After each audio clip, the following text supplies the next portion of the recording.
நம்ம Ashwin sweets and snacks export பண்றதுக்கு 7373041434 மற்றும் www.ashwinsweets.com கான்டாக்ட் பண்ணுங்க. தென்னிந்திய இயற்கை வேளாண் மாநாட்டை தொடங்கி வைப்பதற்காக பிரதமர் நரேந்திர மோடி கோவைக்கு வருகை புரிந்திருக்கிறார். அவருக்கு உற்சாகமான வரவேற்பு அளிக்கப்பட்டு வருகிறது.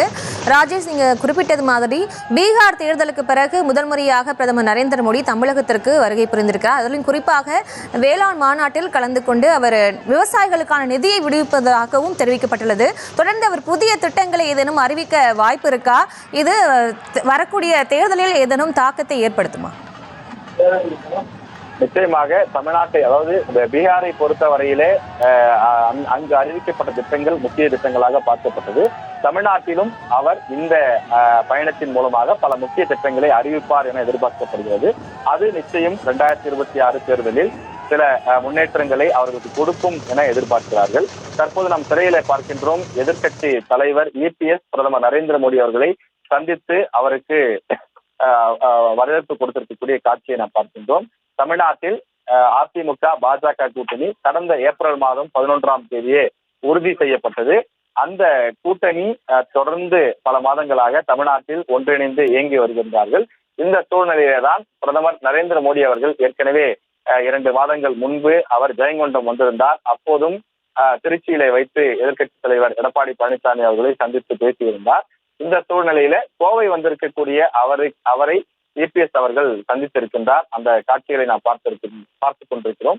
பிரதமர் நரேந்திர மோடியை கூட்டணி கட்சி முக்கிய தலைவரான இபிஎஸ் அவர்களும் அதே போல ஜி.கே. வாசன் அவர்களும் சந்தித்து பேசியிருக்கிறார்கள். இவர்களோடு இன்னும் சில அரசியல் கட்சி தலைவர்கள், பாஜக அதிமுகவுடன் கூட்டணியில இருக்கக்கூடிய இன்னும் சில தலைவர்களும் அரசியல் கட்சி நிர்வாகிகளும் சந்தித்து பேசியிருக்கின்றார்கள். வழக்கமாக பிரதமர், குடியரசுத் தலைவர் ஒரு மாநிலத்திற்கு வரும்போது அந்த மாநிலத்தினுடைய கவர்னர் நேரில் சென்று வரவேற்பது வழக்கம். எனவே அந்த அடிப்படையில நம்முடைய கவர்னர் RN ரவி அவர்களும் சென்று வரவேற்பு கொடுத்திருக்கின்றார். புரோட்டோகால் அடிப்படையில முதல் நபராக நின்று அவர் வரவேற்பு கொடுத்திருக்கின்றார். அவரை அடுத்து தமிழக அரசு சார்பிலும் வரவேற்பு கொடுக்கப்பட்டிருக்கின்றது.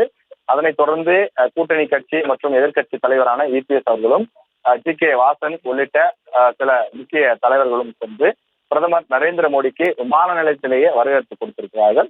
அவர்கள் வரவேற்பு கொடுத்துவிட்டு இப்போதே கொடிசியா மைதானம் நோக்கி புறப்பட்டிருக்கிறார்கள்.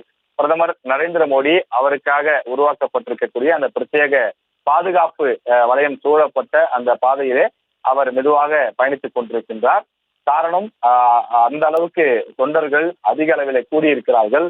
பிரதமர் நரேந்திர மோடி தங்கள் ஊருக்கு வருகிறார் என்று அறிந்து ஏராளமான பாஜக நிர்வாகிகளும் தொண்டர்களும் பிரதமர் நரேந்திர மோடி அவர்களுடைய ஆதரவாளர்களும் என பல தரப்பட்ட மக்களும் திரண்டிருக்கக்கூடிய காரணத்தினாலே அங்கு உற்சாக வரவேற்பு கொடுக்கப்படுகின்றது. அவரை பார்ப்பதற்காக பலரும் கிட்டத்தட்ட 3-4 மணி நேரத்துக்கும் மேலாக காத்துக் கொண்டிருந்தவர்கள் தற்போது புறப்பட்டு இங்கு பிரதமர் நரேந்திர மோடி அவர்கள் வரக்கூடிய வழியிலே நின்று அவர்கள் உற்சாகமாக கையசைக்கிறார்கள். இன்னொரு 10 நிமிடத்திற்குள்ளாக பிரதமர் நரேந்திர மோடி கொடிசியா மைதானத்திற்கு வந்து சேர்ந்து விடுவார்.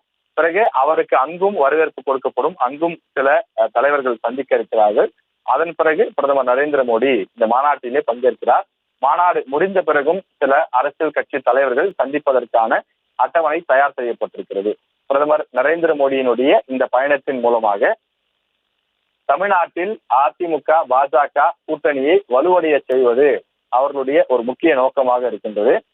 தமிழ்நாட்டில் இனி தேர்தல் நெருங்கக்கூடிய காரணத்தினாலே இனி அடிக்கடி, அதாவது தொடர்ந்து மத்திய அமைச்சர்கள் மற்றும் அதே போல பிரதமர் உள்ளிட்ட பல தலைவர்கள் பிரச்சாரத்திற்காகவும் வருவதற்கான வாய்ப்பு இருக்கிறது. இது ஒரு விவசாயிகள் சம்பந்தப்பட்ட மாநாடு என்றாலும் கூட தனிப்பட்ட அரசியல் காரணங்களுக்காக அதே போல பிரச்சாரம் செய்வதற்காகவும் இனி வருவதற்கான அந்த வாய்ப்புகள் நிச்சயம் இருக்கிறது.